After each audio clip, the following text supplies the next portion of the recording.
Voici 10 des moments les plus émouvants de cette saison de la NFL, en commençant par quelque chose qui a ruiné la carrière d'un joueur à jamais. Et tout a commencé avec cette action.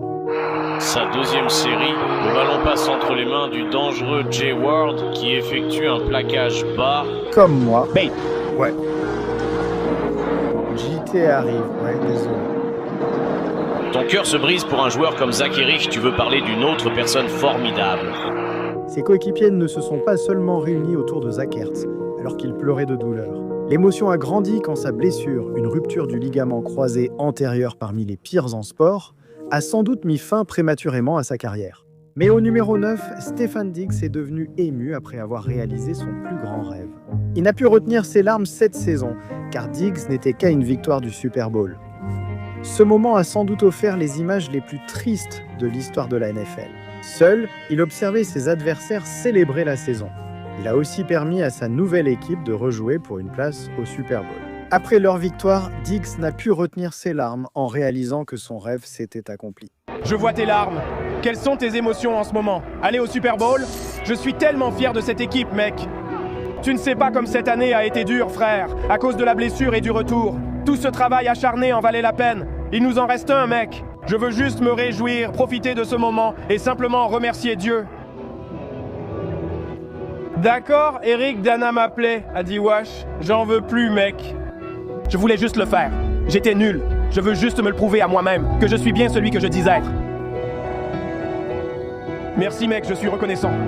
Mais aussi ému que Diggs ait été après la victoire au numéro 8, le moment encore plus émouvant d'un autre joueur est venu après la mort de l'une des personnes les plus importantes de sa vie. Amani Joy est la fille de Charvarius Ward. Cela l'a rendu très émotif cette saison. On aurait dit qu'il voulait disparaître du monde, car il y a tout juste un an, Ward a fait une annonce déchirante. Celle-ci. Comme Amani était né prématurément et avec le syndrome de Down, ses complications lui ont causé des problèmes cardiaques. Peu avant ses 2 ans, cela a malheureusement mis fin à sa vie. Perdre sa fille a été tellement dévastateur pour Ward que sa famille s'est sentie obligée de quitter l'État où la tragédie a eu lieu. Cela lui a même causé un grave problème mental, un trouble de stress post-traumatique. Cette année a sûrement été la pire de ma carrière à cause de tout ce que j'ai vécu sur le terrain. J'ai aussi failli perdre mon fils pendant la grossesse, avant même la perte de ma fille. Déjà brisé, il n'a pas du tout vu les choses s'améliorer cette saison. Comme il publiait constamment des messages sur le fait qu'Amani n'était plus là, et juste avant ce qui aurait dû être son anniversaire, Ward n'a pas seulement fait une publication, il a aussi inclus des photos d'eux, ainsi que des cupcakes avec des bougies, comme s'il fêtait sans Amani. On sentait qu'il voulait tout laisser tomber quand il a avoué n'être plus heureux. Après son départ, il a dit « J'emmerde le football, l'argent, la célébrité, je m'en fiche. Rien de tout cela ne compte. Perdu sans ma chérie, et il a même supprimé tout son Instagram. Mince, moi, quelqu'un devrait vérifier s'il va bien. Mais écoute, tous les moments émotionnels de cette saison ne venaient pas des joueurs tristes. Et numéro 7. Un entraîneur a ressenti des émotions opposées après avoir humilié une équipe qu'il déteste, tu vois. Alors que la saison débutait, tout ce que le nouvel entraîneur des Bears pouvait dire, c'était « Je voulais rester dans cette division. Pour être tout à fait franc avec toi, j'aimais bien battre Matt LaFleur 2 fois par an. » Détester les Packers et leur entraîneur, alors n'était pas aussi intense que ce qui allait suivre. Même si les Bears sont réputés pour perdre face aux Packers et être mauvais chaque saison, cette année-là, ils se sont affrontés au premier tour des playoffs. Les Bears ont réalisé l'un des plus grands retours des séries éliminatoires, stupéfiant leurs rivaux. Coup de pied de Santos pour un field goal à New York et celui-ci est réussi. Chase lance et s'est attrapé dans la poche. La voiture prend feu. Touchdown de l'ami de Zaccheaus dans la zone d'en-but. Williams lance et c'est DJ Moore qui marque le touchdown. Après la victoire, l'entraîneur est devenu extrêmement ému dans le vestiaire. Carrément.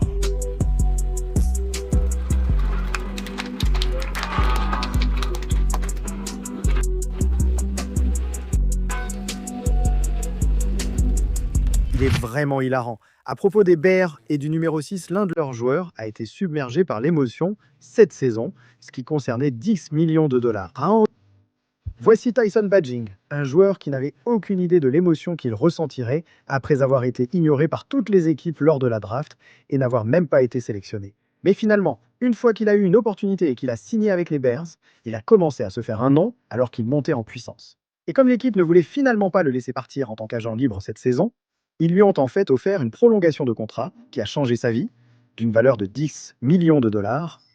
Pour Tyson, c'était une somme d'argent qui changeait sa vie et qu'il n'aurait jamais imaginé gagner. Donc, bien sûr, ça l'a fait perdre le contrôle de ses émotions.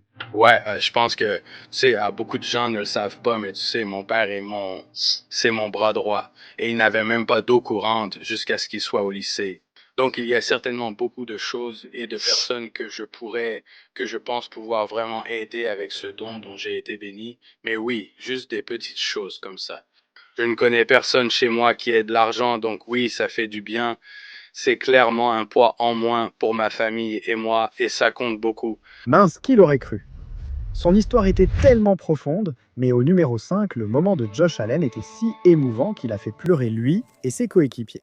Tout le monde était triste car cette saison était censée être différente pour les Bills, après avoir subi des défaites déchirantes en plein milieu des playoffs. Année après année, les gens ont commencé à dire que même si Josh Allen était aussi bon qu'on le pensait, il n'avait tout simplement pas ce qu'il fallait en lui pour gagner un championnat, jusqu'à cette saison où tous ses rivaux comme Mahomes, Lamar et Burrow n'ont pas atteint les playoffs. Et les Bills sont instantanément devenus les favoris. C'était censé être le moment de Josh et des Bills à saisir, surtout quand ils allaient affronter l'équipe qu'ils étaient censés battre.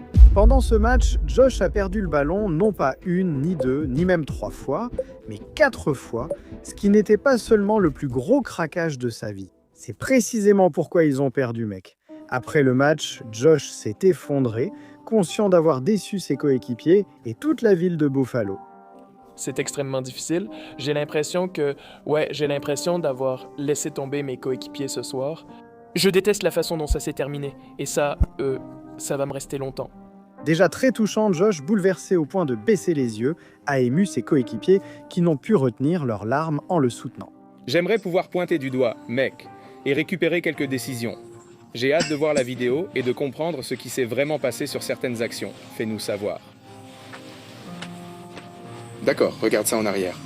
Qu'est-ce que j'aurais pu faire pour alléger un peu cette pression? Pardonne-moi. Tu dois juste te sentir mal pour eux tous, parce qu'ils n'auront peut-être plus jamais une chance de tout gagner comme ça.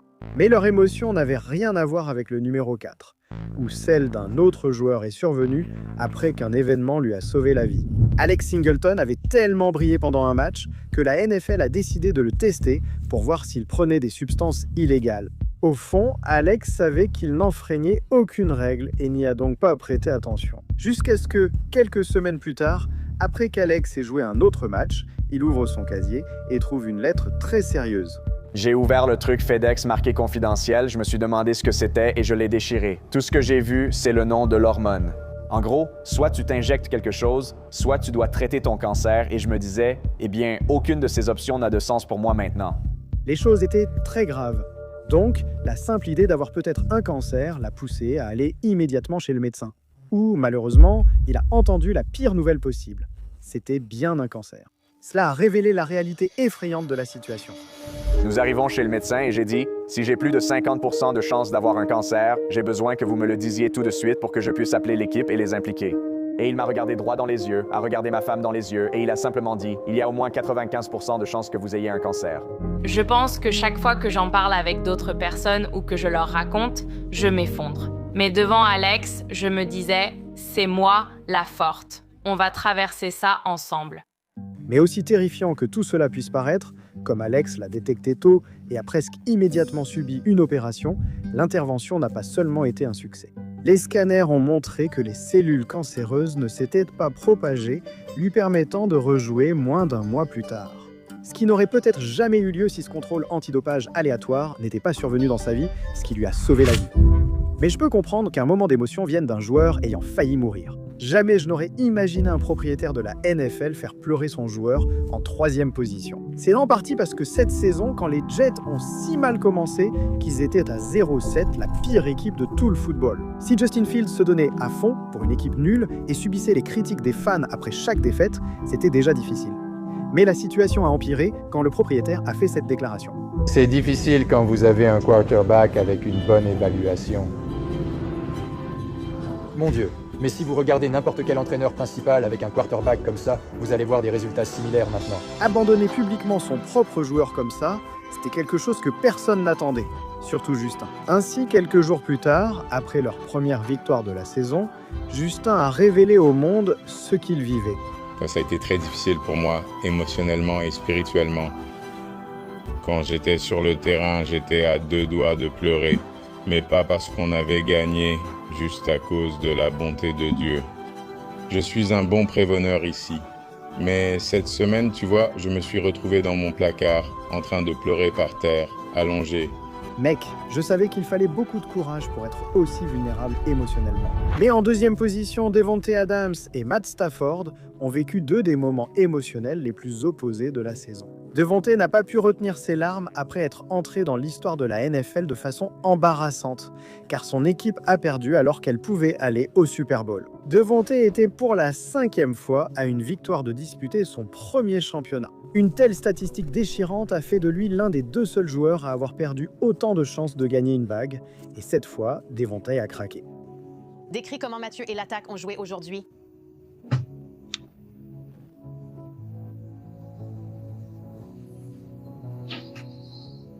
Je suis fier de la façon dont nous avons suivi la volonté de Dieu aujourd'hui. C'est très émouvant, mais à quel point es-tu enthousiaste pour l'avenir de cette équipe et d'y participer? C'est dur de se concentrer là-dessus maintenant. Nous traversons une période difficile, donc gérons d'abord nos émotions avant de nous en occuper. J'aime cette équipe, ce qu'elle représente et le combat mené toute l'année. Franchement, c'est dur de ne pas avoir réussi au bout. Mince. Mais en réalité, s'il est devenu émotif parce qu'il se sentait insuffisant, c'est précisément l'inverse de la raison pour laquelle Stafford a lui-même été submergé par l'émotion. Voyez-vous, après avoir joué comme le meilleur joueur de la saison et favori pour le MVP, son équipe lui a fait croire qu'il venait revoir des vidéos, alors qu'il a eu droit à ça. Concentrez-vous, mesdames. Qu'est-ce qui fait de votre papa un excellent joueur de football? Quand il lance le ballon à son coéquipier et que les coéquipiers marquent un touchdown, il le fait. Pas de chanceux quand on se fait renverser. Il montre l'exemple qu'il est courageux parce qu'il est toujours le premier à se réveiller dans son équipe et il étudie vraiment dur. Y a-t-il un message spécial que tu aimerais dire à ton papa? Je l'aimerai toujours et il m'a toujours aimé. Je t'aime, papa. Félicitations pour être le papa le plus précieux. Pourquoi penses-tu que ton papa est le meilleur papa du monde? Parce qu'il joue au football. MVG. C'était inattendu. Merci mec, il faut vraiment respecter Matt pour son année incroyable. Mais aussi réconfortant que ce moment ait été, le moment le plus émouvant de cette saison a brisé le cœur de toute une équipe. Lorsqu'un joueur a été poursuivi à grande vitesse par la police et est décédé, quelque chose d'aussi dévastateur est arrivé à Marshawn Nealon, un joueur qui avait marqué le premier touchdown de sa carrière cette saison. O'Donnell voit son tir bloqué dans la zone d'en-but. C'est une course et un touchdown. Sam Williams l'a bloqué. Nealon marque le touchdown. On pourrait penser qu'après avoir réalisé sa meilleure action et vécu son rêve en NFL, Marshawn se sentirait enfin accompli. Mais seulement 2 jours plus tard, quelque chose de terrible est arrivé. Attendez, information de dernière minute. Les autorités du Texas annoncent qu'elles enquêtent sur la mort du défenseur des Cowboys, Marshawn Nealon, qui est maintenant considéré comme suspect. La police affirme que Nealon s'est suicidé après avoir refusé de s'arrêter pour une infraction routière. Il s'est avéré qu'en coulisses, Marshawn avait un passé sombre lié à des troubles mentaux, ce que beaucoup pensent être la raison pour laquelle il a fui la police. Puis malheureusement, il a mis fin à ses jours. Cette situation ayant choqué la NFL entière, ses coéquipiers lui ont rendu hommage de toutes les façons possibles. Ensuite, la Ligue a observé un moment de silence émouvant pour Marshawn avant le premier match depuis la tragédie. Mec,